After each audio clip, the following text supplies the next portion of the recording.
안녕하세요. 끝판왕장입니다. 구독과 좋아요, 알림 설정, 그리고 댓글까지 부탁드리겠습니다. 어제 US링크가 잘 가다가 오늘 아침에 갑자기 이렇게 딱 찰실현 물량이 터지면서 많이 빠졌는데, 멤버십에는 UX링크가 3차 타겟이 2,000원이었거든요. 근데 이게 아쉽게 2,000원 거의 목전까지 갔다가 1,900원대에서 팍 떨어져가지고 너무 아쉽다라는 생각이 들지만, 어쨌든 이 UX링크가 여기서 지켜주는 형태로 가면 다시 이렇게 말아 올리는 모습을 비트의 상황에 따라서 보여줄 수도 있지만, 비트가 지지부진한다거나 이게 또 밑으로 꺾일 경우에는 얘가 이런 식으로 샜다가 다시 한번 올라가는 이러한 개미를 터는 움직임들이 나올 수 있기 때문에, 이 부분에 대해서 UX링크 하시는 분들은 좀 유의를 하셔야 될 것 같다라는 생각을 좀 하고 있고요. 그리고 뭐 테조스라던가 헤데라라던가 이런 애들이 보면 어쨌든 차트가 아직은 살아있는 구도긴 한데, 이게 지금 이렇게 걸쳐있는 애들이 많아요. 근데 이게 밑으로 가게 되면 다시 이렇게 조정이 나올 수 있는 그런 구조가 됐거든요. 여기에 대해서는 좀 우리가 주의할 필요가 있다라는 생각을 하고 있고, 팬들은 그래도 어쨌든 얘가 되게 천천히 올라주고 있기 때문에 이 매물대들을 계속 만들면서 이러한 수렴 형태를 가고 있거든요. 그래서 얘도 이제 뚫게 되면은 또 이후에 UX링크와 같은 그런 움직임을 보여줄 수 있기 때문에 이런 애들도 좀 관심 있게 보실 필요가 있고, 체인링크 같이 여기서 이 밑에서 작용하고 있으면 좀 안 좋고, 어제 제가 스텔라루멘도 오르게 되면 이런 저항을 맞을 수 있다는 말씀을 드렸는데 실제로 지금 저항을 맞고 있는 상황이에요. 전체적으로 보면 알트들이 좀 더딘 상황이긴 한데, 그게 보면 도미넌스가 어쨌든 지금은 단기로 좀 떨어지고 있긴 하지만 비트가 떨어지고 있어서 도미가 장기적으로 잠깐 그런 상황이긴 한데, 어쨌든 추세상으로는 도미넌스가 지금 반등을 하려고 하는 모습을 보여주고 있기 때문에 이게 어디까지 갈지는 정확하게 알 수가 없잖아요. 근데 뭐 물론 여길 돌파한다거나 이럴 가능성은 좀 낮긴 하지만, 근데 어쨌든 그런 과정에서 알트가 단기적으로 약세를 보일 때 여러분들이 이제 다들 멘탈이 흔들릴 걸 제가 알기 때문에 포트폴리오에 비트코인을 어느 정도 담아놔야 되고, 그걸 좀 유지해야 되고, 현금 비중이 있어야 되고, 올랐다고 너무 좋아할 때가 아니고 분할 매도해야 된다라는 말씀을 굉장히 많이 드렸는데, 그게 다 이런 부분인 것 같아요, 항상. 그래서 이걸 좀 지켜주면은 그래도 좋은데, 일단 좀 내가 좀 애매하다, 못 지켰다 하시는 분들은 어쨌든 좀 기다려 보시면 좋을 것 같습니다. 어쨌든 얘가 도미넌스의 이번 반등만 끝나면 어쨌든 굉장히 좋은 그런 움직임들 많이 보여줄 거기 때문에 알트장이 끝난 건 절대 아니에요. 그리고 도미넌스가 이렇게 올라주면 우리가 이 정도 떨어지는 거에도 알트장이라고 신나서 노래 불렀듯이 앞으로 떨어질 도미넌스는 더 많거든요. 근데 얘가 어쨌든 시작 지점을 더 높여준다는 점에서 떨어질 거를 더 많이 만들어주는 역할을 하기 때문에 전혀 나쁜 게 아니다. 다만 우리가 중간중간에 이런 부분에 대한 리스크만 조심하면 되니까, 그 리스크를 어느 정도 관리를 했으면 그 다음에는 천천히 분할 매수하면 되는 거죠. 근데 다만 아까 전에 말씀드렸던 이 일봉상에서 여기를 못 뚫고 빠지는 애들이 좀 많기 때문에 조정폭이 생각보다 좀 클 수는 있다, 여러분들 생각하는 것보다. 그래서 그런 것들만 우리가 좀 조심하면 된다는 거. 그래서 천천히 우리가 알트를 좀 받는다거나 아니면 비트코인을 좀 계속 갖고 있다가 도미너가 좀 더 많이 올랐을 때 알트로 조금씩 바꾼다던가, 약간 이런 식으로 우리가 해주면 되지 않을까라는 생각을 합니다. 그래서 이제 이걸 보면 16년, 17년하고 2000년, 2020년, 2021년을 보면은 어쨌든 공통된 점은 뭐냐, 12월 말 자체에는 그렇게까지 좋은 움직임을 보이진 않았어요. 뭔 말이냐, 이때는 도미넌스가 올라서 알트가 재미없었다는 소리거든요. 근데 그게 끝나고 난 다음에 1월 초가 되니까 언제 그랬냐는 듯 알트들이 달리기 시작을 했단 말이에요. 그래서 이때가 마지막 기회다라고 하는 게 저도 굉장히 동의하는 그런 부분인 것 같아요.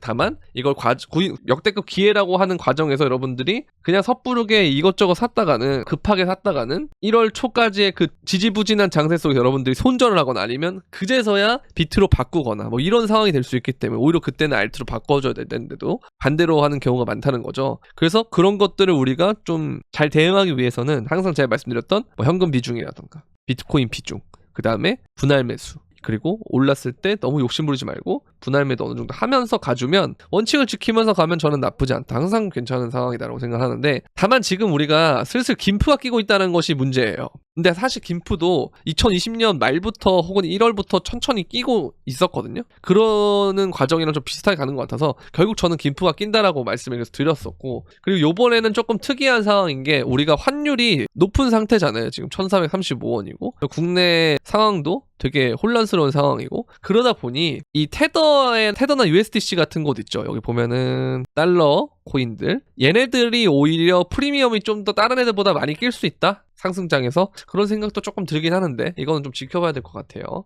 그리고 메가폰 패턴을 벗어났다 뭐 이러는데 항상 상승장이 될 때 이러한 구간을 돌파한 다음에 빠르게 가는 모습을 보여줬기 때문에 이번에도 돌파를 했고 괜찮은 모습이다라고 말씀드리고 싶고요. 그리고 이제 이걸 보면은 아까 말씀드렸던 부분이에요.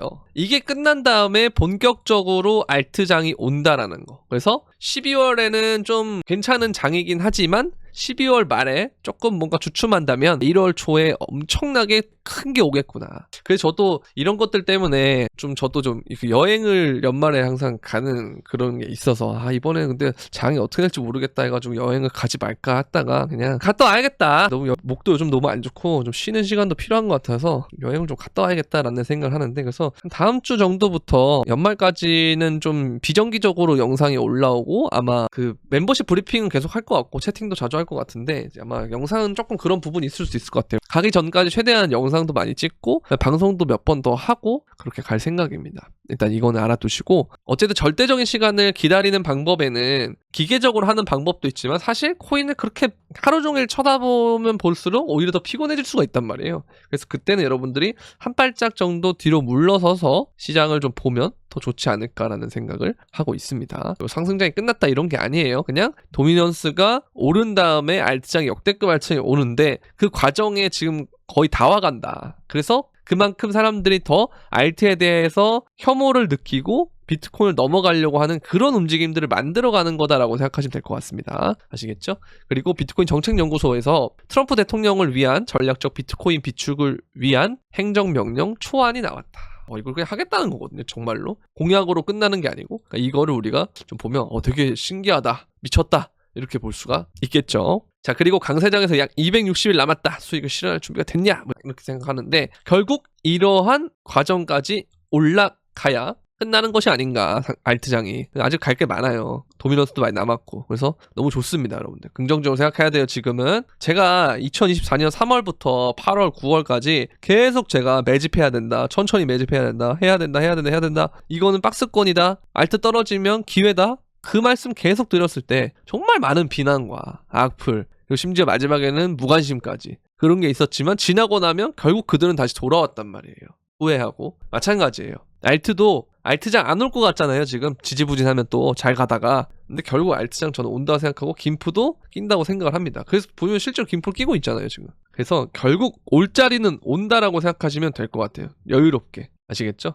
이렇게 보면 되고 자 그리고 최근 일본 회의에도 거론이 됐다 이러면서 비트코인 전략적 준비 자산을 유럽에서 도입해야 한다 이런 얘기를 하고 있고 그 다음에 내일 새벽에 FOMC가 있고 그 다음에는 또 일본의 금리 결정이 또 있는데 이번에 이거는 좀 중요한 구간이긴 한데요. 어쨌든 미국은 금리를 이번에 내릴 것 같고 일본은 전 동결할 것 같다라는 생각이 있어서 이게 일본을 동결시키려고 미국이 좀 개입하고 있기 때문에 정말 동결하고 딜레이가 된다면 여러분들 그건 아셔야 됩니다. 일본이 그만큼 전 세계 경제에 관여하는 바가 좀 크구나 라는 생각을 하셔야 되고 나중에 우리가 어느 정도 엑스 타이밍을 잡을 때 이런 재료가 악재로 뜰 가능성이 있겠구나 라는 생각도 해볼 필요가 있다라는 거죠. 그렇게 보시면 되고 자 미국 상원의원이 2025년은 비트코인과 디지털 자산의 해다라고 하는데 이걸 가기 전에 항상 여러분들 새벽이 가장 어두운 거 아시죠? 근데 지금 어두운 것도 아닌데 어쨌든 여러분들이 그동안 알트장이라고 생각했을 때 그 체감이 있는데 지금 굉장히 그런 쪽으로는 좋지 않잖아요. 물론 뭐 저희 멤버십 같은 경우는 UX 링크 같은 것도 먹고 그래서 조금 그런 체감도 완화가 되는 부분이 있지만 그럼에도 불구하고 일반 사람들이 봤을 때는 알트가 제대로 오르지 않고 있기 때문에 좀 구린데? 라는 생각을 좀 한단 말이에요. 근데 그게 언제 그랬냐는 듯 나중에 얼마 지나지 않아서 알트장이 올 거기 때문에 너무 우울해하지 마셔라 라는 말씀을 드리고 싶고 자 그리고 이게 되게 재밌는 건데 마이크로 스트래티지가 거대한 폰지 사기다라고 하는데 이게 제가 저번에도 말씀드렸던 건데 이게 상승장에는 문제가 없어요. 근데 하락장 됐을 때 어떻게 세일러가 버틸까 이거에 좀 궁금하긴 하거든요. 어쨌든 이 상승장 구간에 이게 나온다는 건 그냥 매집을 좀 더 하고 싶다. 비트를 좀 눌리려는 재료를 만들어서 좀 더 매집을 하고 싶다라는 그런 쪽으로 보시면 될 것 같아요. 아시겠죠? 마찬가지. 마이크로스트래티지 주가도 덩달아 폭락한다 뭐 이런 얘기 하면서 겁을 주는 건데 JP모건이 이런 겁을 진짜 많이 줬잖아요. 근데 결국 코인은 올랐다는 거. 그래서 항상 그런 것들 우리가 잘 생각해 보시면 되고. 자, 그리고 내년 암호화폐 ETF 붐이 예상된다. 첫 상품은 비트코인, 이더리움 콤보 ETF 뭐 이렇게 얘기하는데 그쵸.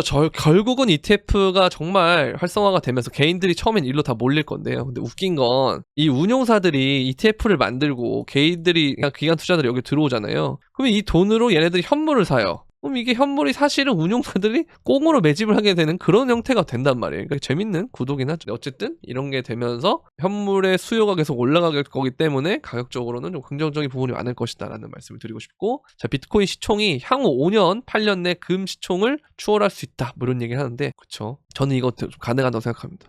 패러다임 바뀔 거기 때문에 이렇게 보시면 되고, 10년간 비트코인 수익률이 26,931%래요. S&P나 금을 크게 앞질렀다. 그러니까 결국 우리는 코인이, 제가 뭐 요즘 미국 주식 재밌는 건 인정하겠습니다만 결국 코인이 제일 재밌을 거예요. 그래서 시장을 굳이 떠나지 마시고, 여러분들 어차피 다시 올 거 아니까 떠나지 마시고 있으면 될 것 같고, 근데 뭐 정 어렵고 코인이 모르겠다 하시면 이렇게 멤버십에 도움을 받으시면 되는데요. 진입가, 목표가, 손절가, 뭐 UX 링크 같은 것들 다 코인 알려드리고, 리스크 관리를 해야 될 때는 리스크 관리해야 된다. 현금 비중 늘려야 될 때는 현금 비중 늘려야 된다. 이 얘기들 정말 많이 해드리고, 채팅방에서도 실시간으로 저랑 이렇게 대화가 가능하니까 질문 답변들도 다 가능하기 때문에 오시면 굉장히 도움이 많이 될 거다라는 말씀을 드리고 싶고, 거의 뭐 하나하나 이렇게 다 찝어드리고 떠먹여드린다. 브리핑도 해드리고 한다. 그래서 도움이 많이 된다라고 저는 생각하기 때문에 여러분들 멤버십 가입하고 싶으신 분들은 영상 설명란에 있는 멤버십 가입하기 링크를 통해서 가입을 하시고 유튜브 커뮤니티에 들어오셔야 돼요. 그래야 멤버십 브리핑방 주소와 카카오톡 소통방 주소가 같이 있어요. 거기 여러분들 유튜브 닉네임과 동일하게 변경해서 들어오시면 된단 말이에요. 이거 안 들어오시고 자꾸 뭐 있냐 자꾸 질문하시는 분들이 있는데 매우 피곤합니다. 항상 그 영상에다 이거 알려드리는 게 너무 많이 알려드리면 뭐 광고 좀 그만해라 뭐 이런 말도 있지만, 사실 또 어르신들이 많아가지고 커뮤니티를 들어가는 방법을 모르시는 분들도 있고 아무튼 좀 그래요. 그래서 그런 부분들이 있기 때문에 자꾸 설명을 하는 거니까 좀 이해를 해주시면 좋겠고, 자, 그리고 이렇게 선물방이 이렇게 있는데요. 아까 이제 눌림에 여기 손절이 나긴 했지만 그 전에 다 익절로 이렇게 발라 먹었기 때문에 저런 과감한 눌림롱도 칠 수 있다고 저는 생각합니다. 이런 식으로 굉장히 많이 타겟을 갔죠. 초록 색깔이 다 타겟 간 거예요. 이런 식으로 다 갔으니까 요번에 선물도 그렇고 굉장히 장이 좀 어렵다라고 느끼시는 분들은 좀 도움을 받을 수 있다. 그래서 오시는 방법은 영상 설명란에 선물방 가입 신청 링크를 통해서 문의를 주시면 되는데, 선물방과 멤버십은 별도의 방이니까 이거 유의해 주시면 좋을 것 같습니다. 자, 오늘 영상은 여기까지. 오전 영상은 제가 좀 요즘 몸이 좀 약간 이상 신호가 와서 아침에 뭔가 몽롱하더라고요. 그리고 그 비트 움직임 때문에 멤버십 대응도 하고 차트도 좀 봐야 되고 해서 좀 그런 게 좀 있었는데, 어쨌든 글쎄요, 뭐 절대적인 기다림의 시간이 좀 필요할 것 같긴 합니다. 당분간은 뭐 V자 반등 해주면 거기에 맞춰서 또 우리가 대응을 하면 되고, 그러려고 우리가 현금 비중을 무슨 100% 가는 게 아니다 항상 그런 말 하잖아요. 많아야 30에서 50% 정도. 그럼 나머지 50%는 코인이라는 거니까 그걸로 대응을 하는 거고, 항상 그런 우리가 모든 움직임을 신고점을 간 다음에는 언제 고점이 나와도 이상하지 않고 얼마나 더 올라도 이상하지 않은 게 신고점이기 때문에 항상 이거를 뭔가 맞추려고 한다기보다는 어떤 일이 되든 간에 내가 대응을 좀 할 수 있는 그런 포지션들로 만들어 놓는 게 중요하다고 보기 때문에 앞으로 이런 쪽으로 계속 유튜브를 운영을 할 거고, 그래서 말씀을 드릴 거니까 여러분들 많이 도움이 된다 하시는 분들은 구독과 좋아요, 알림 설정 그리고 댓글까지 부탁드리면서 그럼 안녕.